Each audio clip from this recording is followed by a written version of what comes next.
We'll jump to the next one. Next one about duplicates. We had quite a few questions come in about duplicates, especially from our consultants. So we had some folks submitting on registrations asking about duplicates, but we also had our consultants say there's a common issues that come up. And so some of the types of questions we got on this was, we have a ton of duplicates. We need guidance on how to clean them up.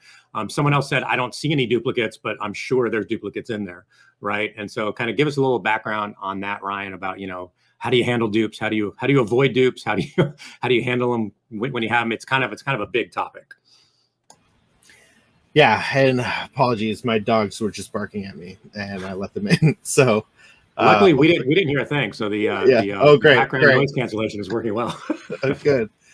So duplicates is the most common problem that every nonprofit shares, and you'll never get rid of them. But the way we think about it is between how do you dedupe, how do you just get your data cleaned up, and how do you do that on more of a consistent basis, because you're going to have to revisit that process multiple times. Each time in the future is going to be much easier than that first time where you've got tons of duplicates. There are tools within Salesforce that you can use for that. There are external tools. If it's a really, really, really messy, and you've got a lot of data, sometimes it makes sense to pull that out and do deduping and then upload all that back. That's an extreme example. We try to avoid that because the tools in Salesforce, or even third-party tools you can use within Salesforce, are really powerful these days. But the other really important aspect of this is, why are those duplicates occurring? What is creating them? And Salesforce has a number of options built in that also allow you to, kind of figure out, I guess contact entry issues, right? This happens a lot where we're manually entering a new contact or a donation, and it'll automatically say, hey, this person already exists, or a similar, person exists. Is this the same person? So you can set up rules from really flexible to really rigid, and those rules can be used in the same way for integrations with things like your donation software. So using FundraiseUp as the example from earlier, they don't have a deduping aspect to them, so they can create duplicates in Salesforce all day long. But if you set up those rules in Salesforce, then Salesforce is now playing air traffic controller for those duplicates, trying to find them, merge or just identify how to match, or flagging them when needed for more hands-on review too. But yeah, those are kind of the two big areas, depending on the level of duplicates, of course.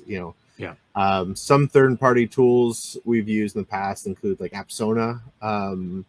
That's pretty sophisticated, can do a lot, but the scope of how bad it is, we have also had clients hire a contractor or an intern or something like that, whose job it became to do the deduping as part of that engagement with them, where it doesn't make sense for us to do all the deduping for you if it's like one at a time, but sometimes it makes cost-effective sense to have somebody doing that instead of paying for a big expensive project. Just depends, and we're always happy to recommend what we think would be best for you guys versus just what's the most technically sophisticated way of doing it.